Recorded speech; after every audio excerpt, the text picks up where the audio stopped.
Contexto de los estándares en salud. Hemos revisado el origen de los términos diagnósticos. Ahora revisaremos el contexto de los estándares en salud. Recordemos que la población requiere una respuesta del Estado.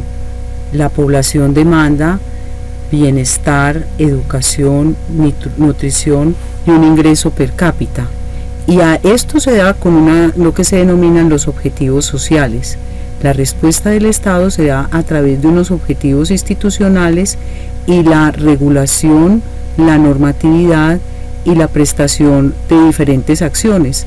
Ministerio de Salud, Ministerio de Educación, aseguramiento, empresas promotoras de salud, instituciones prestadoras de servicios de salud, formas de manejar los recursos. Entonces el Estado, a través de objetivos, metas, producción, procesos de utilización y recursos y a través de la prestación de bienes y servicios, presta lo que son los objetivos institucionales a las demandas de la población.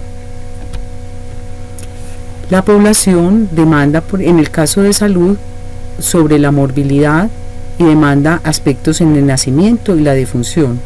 Las respuestas están dadas en este caso por el Departamento Administrativo Nacional de Estadísticas DANE, por la Superintendencia de Notariado y Registro y por los sistemas de salud. Cada uno en su orden entonces atenderá la morbilidad y dará atenciones en salud. La Superintendencia de Notariado y Registro hará todo el registro del nacimiento y la defunción, y el DANE a su vez hará el registro de nacimiento y defunción con fines estadísticos. Todo esto soportado por unos sistemas de registro. En este caso entonces estamos entendiendo que hay un ciclo de vida y hay una respuesta por parte de las organizaciones. En ese ciclo de vida hay un componente importante que está dado por la normatividad y la regulación, que permite que los procesos de salud se apoyen en los estándares. Hemos revisado cuando estábamos en la presentación sobre los términos diagnósticos algunas de las normas. En este caso les presentamos algunas de las normas, su utilidad y una ampliación, para que ustedes puedan mirar, por ejemplo, la resolución 1895 que habla sobre la codificación, el decreto 2423 del 31 de diciembre del 96 que determina la nomenclatura de los procedimientos médicos quirúrgicos, el decreto 1456 del 2005 que habla de la planilla integrada y aportes para fiscales, que es la PILA. Hablamos de la ley 797, que es el registro único de afiliados a la protección social, que es el RUAF, y hablamos todo lo que tiene que ver con el decreto 1011 del 2006, que es el sistema obligatorio de garantía de la calidad, y la resolución que lo actualiza, que es la 1446. La norma sobre el estándar entonces que estábamos viendo se relaciona con el modelo biomédico. Para poder entender entonces adecuadamente cómo es que se aplica la clasificación estadística, nuevamente haremos hincapié y énfasis en este modelo. El modelo de la historia natural de la enfermedad.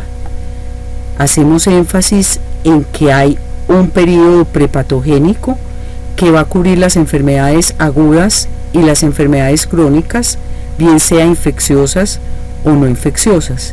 Y va a haber un periodo patogénico de expresión de la enfermedad que va a estar dado por el periodo de latencia, el periodo clínico y el periodo de resolución. En este caso estamos observando el periodo clínico.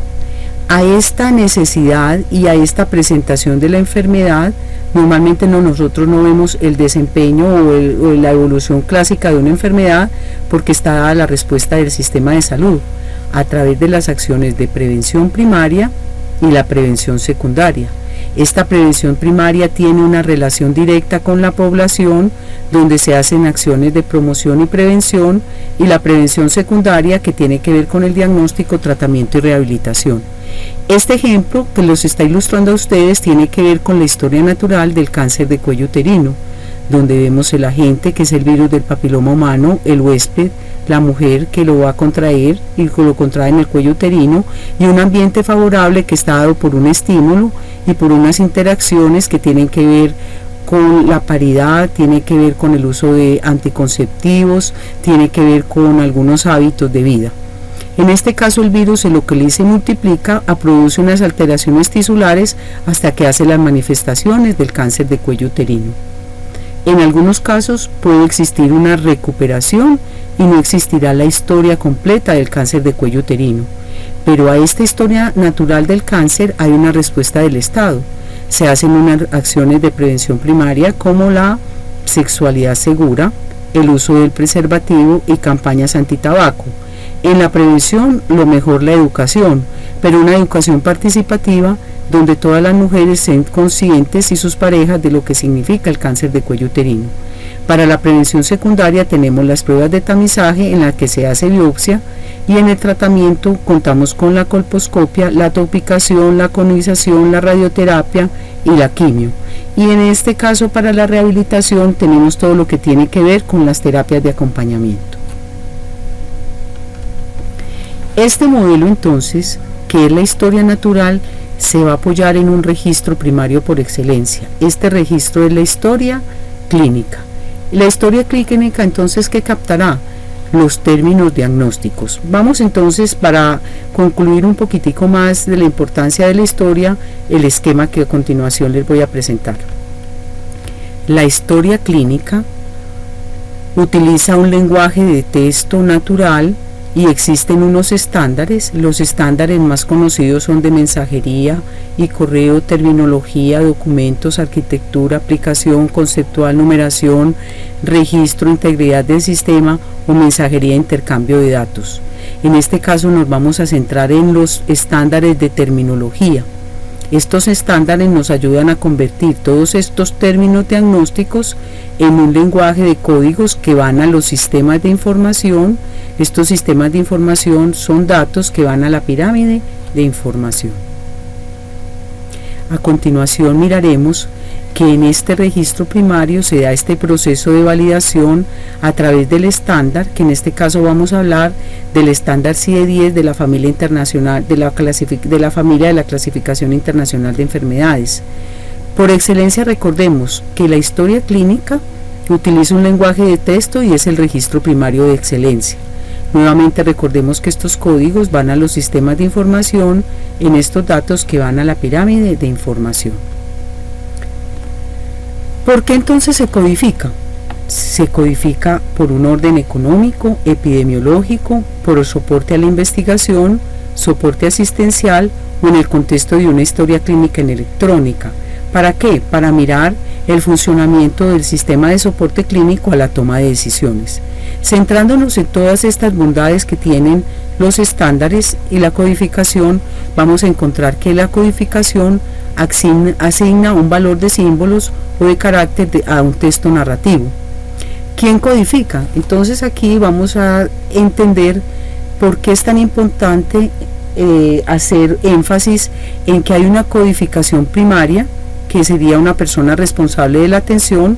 En este caso una persona puede ser un agente de salud, un médico, una enfermera, un odontólogo, un optómetra, un preparador físico. En forma secundaria es la que se centraliza a cargo de personas que concentran el conocimiento de la clasificación. Normalmente estas áreas están localizadas en las áreas de registro o información o áreas de información al usuario. ¿Cómo se realiza esa codificación? Manual, y en este momento existen algunos software que llevan a que la codificación sea computarizada. Las necesidades de la codificación puede ser muy granular, o sea que hay mucho nivel de detalle en los términos diagnósticos que se codifican y una orientación que puede ser temática. Existe codificación de enfermería, de medicina, como vimos también había la codificación de tumores o la codificación de trastornos mentales o la de atención primaria. ¿Quién realiza la codificación? Desglosando un poco más la presentación anterior, miraremos que en la primaria codifica el responsable de la atención, enfermera en atención prenatal, o un médico legista al revisar una persona que consulta por una lesión recibida, o una secundaria, que es la que se realiza en forma centralizada a cargo de un número reducido de personas que concentran el conocimiento de la clasificación a utilizar y son los responsables de asignar secundariamente los códigos al texto. La codificación manual, entonces, recordemos que utiliza los textos en los estándares y hay una transcripción, en un programa informático.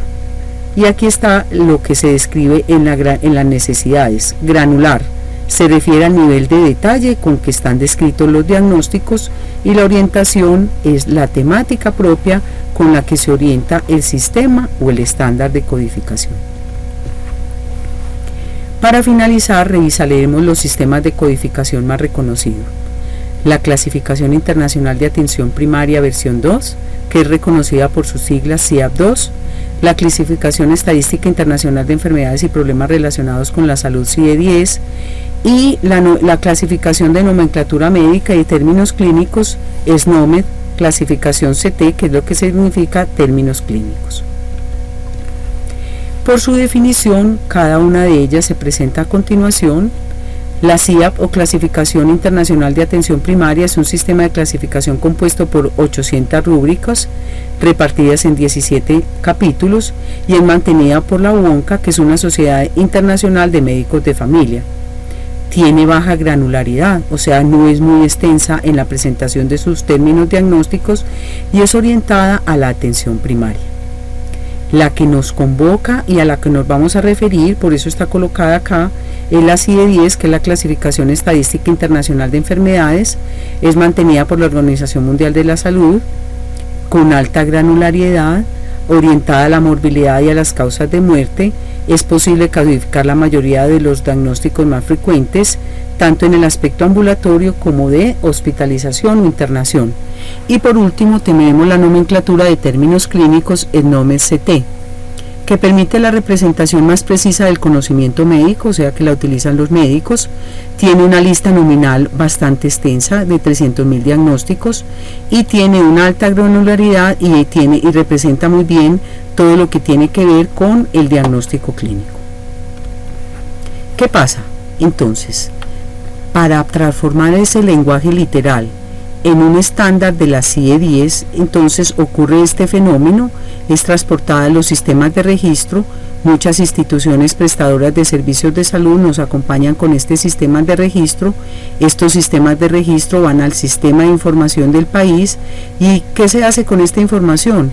Va a la pirámide de la información, donde hay datos primarios o datos de usuario, los datos agregados o datos técnicos y los indicadores o índices, que es para la toma de decisiones. Esto es muy importante porque aquí está el nivel transaccional de consulta externa, hospitalización u urgencias. Aquí están ya los sistemas propios de registro de las áreas de información y aquí está la parte gerencial para la toma de decisiones.